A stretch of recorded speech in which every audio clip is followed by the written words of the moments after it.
Could the 76ers trade the third overall pick in the 2025 NBA draft? According to a new report from The Athletic, Daryl Morey and the Sixers are expected to listen to trade offers for that third overall pick. Welcome into 76ers Now. I am Jake Chipper. Thank you for tuning in to today's show. And before we get into the report from The Athletic on the Sixers listening to offers here, I want to know, would you rather that the 76ers keep that third overall pick and draft a player there in the top 3, or would you rather them trade the pick for a superstar, for later picks in the draft? Let me know how you're feeling down in the comments section. So here's a report from Sam Vecenie of The Athletic on the Sixers trading that third overall pick. Philadelphia is also expected to be aggressive in how it looks to utilize its luck in winning the number 3 pick. The East has never looked more wide open for the taking, with the Bucks at a crossroads, the Cavs continuing playoff struggles, and Tatum's Achilles tear likely to hold him out for the season. If Joel Embiid can use this summer to get his knee right, big if, the Sixers could easily find themselves right back in the hunt in the East if things break right. It's expected that the Sixers will listen to offers for number 3, but it's unclear whom the team would take if it does stay. We've talked a little bit about the possibility of trading versus keeping the pick, and interestingly enough, this is different from what we have heard from Daryl Morey himself on what the team does plan to do with that number 3 pick. Morey was asked, is the plan just to take the best player available there at number 3? You plan to keep that pick? And Morey said, yeah, that is the plan. Get a high upside player that we also think can contribute right away. That is a big deal. And we feel like pick 3 is a great spot to be for that. Now, to me, hearing this report that they're going to listen to offers and hearing what Daryl Morey had to say about keeping the pick, look, I think Morey wants to keep that pick value high, right? He's not going to come out and say, yeah, we don't really like any of the prospects at number 3, so we're going to look to maybe trade that pick. If he does that, the trade value for the pick goes down. If he says there's a lot of guys we like at number 3, ideally, that keeps other teams wanting that pick as well, instead of knowing the Sixers want to move out. Now, personally, I would still rather keep the pick and take a player like Ace Bailey. Just with where this organization's at, I'm not too confident that Paul George, Joel Embiid are going to bounce back for next season and that this team will be right back at the very top of the East. I think there's still a lot of question marks around those two. So I would rather draft a player, again, like Ace Bailey, who could be good right away, but you're banking on his long-term potential and focus more on the future of this team and the foundational core of this team moving forward, rather than going out and trying to trade for a star who you think can help you win right away. But I could see a scenario, and I could see why Daryl Morey and the Sixers would be looking to trade that third pick, especially when you look at the guys that are available there at number 3, assuming Cooper Flagg does go 1 and Dylan Harper does go 2. For someone like Ace Bailey, who I like a lot, I could see why Daryl Morey might not like him, because Morey's a big analytical guy, a big numbers guy. We know this. And Ace Bailey's analytics are not good. Now, that wouldn't keep me away from drafting him, but that could be something that Morey looks at and says, I don't love the value there. With VJ Edgecombe, the other guy I would consider at number 3, does he really fit in on this team with all the other guards they already have? Maxey, McCain, Quentin Grimes coming back. I think his skill set could play well with this team, but do they want another shorter guard who could maybe play the 3, but certainly not play the 4?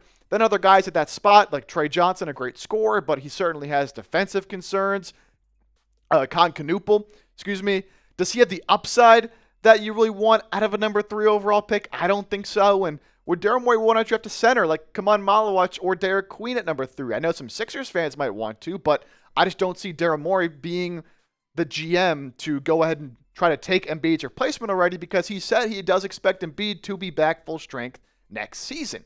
So when we think about what teams might want to come up for number 3 if you are going to trade the pick, of course, you could go the route of trading for a superstar, right, like a Kevin Durant or a Giannis, but Sam Vecenie in particular, in his article with The Athletic, mentioned some teams that could trade up Sixers could move down, still keep some picks and some good players rather than going all in for someone like KD or Giannis. And, teams like the Jazz and the Wizards, who had number one odds for that first overall pick and dropped, they could be interested to move up. The Pelicans, the Nets, I think are also two teams that you could see maybe wanting to move up to get a better high-end, high-potential prospect to kind of spearhead their rebuild. And in Vecenie's article, he mentioned the Nets in particular as a team that should and could be interested in moving up. They have 4 first-round picks in this year's draft, including number 8 and a couple more down the board in the first round. And he threw out this trade idea that, honestly, even though I'm against the idea of the Sixers moving off of the 3rd overall pick, I think I kind of like this trade. Sixers in this deal would land Cam Johnson from the Nets, who I think would be a great fit with this team. You also add Drew Timme for some salary matching purposes. Young player that was great in college. And you also trade back from number 3.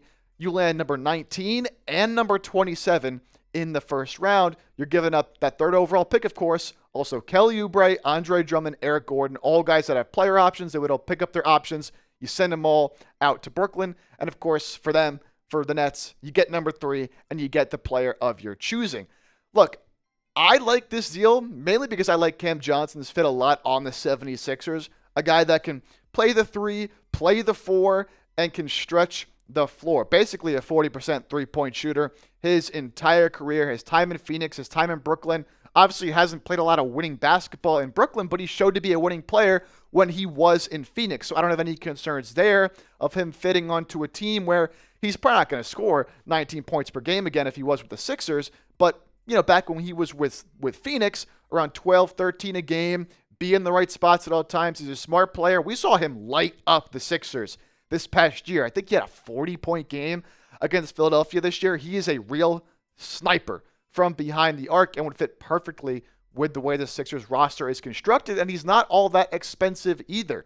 Just about $20 million for this upcoming season, 25-26, and then the season after in 26-27. So you have him under team control for the next 2 seasons. It's not just a rental for 1 year. This is a player who still decently young. I think he's around 29, 30-ish, so not super old, but can still contribute to this team. And again, I think a perfect fit for the Sixers roster as it's currently constructed, assuming you're keeping Paul George, keeping Joel Embiid. You slide him right in there at the 4, kind of in place of Yabusele or Kelly Oubre, and all of a sudden, you kind of have a nice, well-balanced starting 5, guys with different skill sets. And I think with his shooting, just more impactful than the athletic play of Kelly Oubre or someone like Gershon Yabusele, who was a good three-point shooter, but not nearly the volume that Cam Johnson is. The other reason I like this trade so much is because I like a lot of the prospects down the board in the first round. Those mid to late first round guys, I think this draft is loaded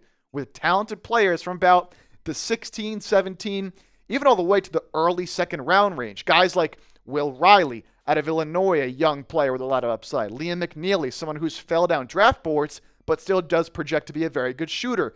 Nick Clifford out of Colorado State can kind of do it all. Another very talented, little bit of an older player. Rasheer Fleming, he's someone who has gotten some lottery buzz, but it's a chance that he could drop a little bit if you do pick up the 19th pick. And he is a prototypical big 3-and-D wing who shot nearly 40% from 3. He can defend. He'd be a great fit on any team.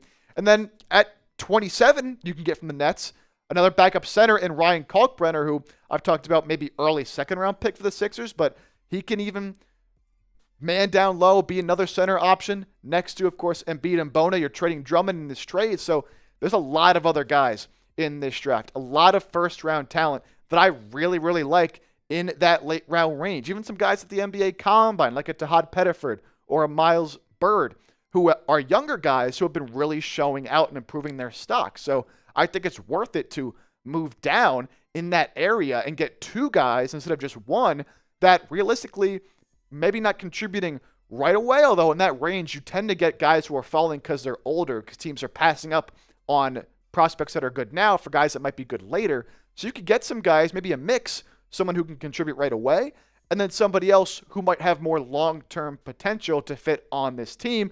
And then all of a sudden, you'd be looking at a potential roster, of course, led by Tyrese Maxey, bringing back Quentin Grimes, still have Paul George, Joel Embiid. As I said, slide Cam Johnson in there right at the 4. Still have Jared McCain. Gershon Yabusele, of course, a question mark, although moving off some guys here, you would have the money to potentially make it work staying under that tax to bring him back. Still have Adem Bona. Still have Justin Edwards. Of course, you bring in Drew Timme in the trade. You could bring back some other guys, Lonnie Walker, Jared Butler, and you had those 2 late first-round picks to round out the roster. So even though I am generally against the idea of trading away number 3, because I do like Ace Bailey a lot, I think a trade like this could make sense for a 76ers team that is looking to get younger across the board and also bring in a good talent like Cam Johnson. You kind of kill 2 birds with 1 stone here. So would you make this trade? Give me an A for accept or a D for decline. Now, it's not just the Brooklyn Nets that you could potentially make a trade with. There's plenty of other options, plenty of other teams, of course, that could be interested in moving up. And in this particular scenario, we're talking about the Sixers trading down. I would want multiple first-round picks in this year's draft. So plenty of other teams that have 2+ first-round picks in this year's draft, like the Jazz and the Wizards, who I mentioned earlier, teams that slid down from 1, both at 5 and 6, and then later in the first round at 21 for the Jazz, 18 for the Wizards. Would they be willing to part ways with those later first-round picks to move up to number 3? The Atlanta Hawks are sitting with 13 and 22. The Thunder, of course, missed out on getting the Sixers' first-round pick, but they're sitting at 15 and 24. If they lose this series to the Nuggets, do they want to make some more drastic moves? I'd imagine they'll probably want to go after a more win-now, ready type of player than a 3rd overall pick, but who knows? And then the Magic as well are sitting at 16 and 25. So you have plenty of different routes you can go if you are looking to trade number 3, move down, and still have picks in this year's draft. Just throw more darts at the board, per se. Now, if they do trade the pick again, this is the route I think I'd rather go, unless you can get Giannis. But look, you're not trading for Giannis. It's not going to happen. I'd rather go this route of trading for a really good player who fits your roster very nicely, like Cam Johnson, and multiple first-round picks, instead of trying to trade number 3, package Paul George, and go after like a Kevin Durant, right, who would be on a 1-year deal, a 1-year rental. I like the idea of still maintaining flexibility moving forward into the future and getting a good player like Cam Johnson. So again, I don't want to move the pick. I want to keep it, but we know how Daryl Morey operates. He likes to make these kind of moves. He likes to take swings, and it is kind of a top 2 draft, right, with Cooper Flagg, Dylan Harper. After that, it kind of does drop off a little bit. So I could see a world in which Daryl Morey doesn't really fall in love with any of those prospects in there at number 3 and says, you know what, we'll take the value, we'll take a good player, and we'll see what we can do with a couple more first-round picks later on in the draft where we can maybe get some good value, where they also have been good at drafting in that range. Think of a Tyrese Maxey and a Jared McCain. That'll do it for today's show. But if you made it to the end of the video, I want to know where my real ones are at. So if you stuck around the entire time, give me a real one down in the comment section, and we'll see you next time here on 76ers Now.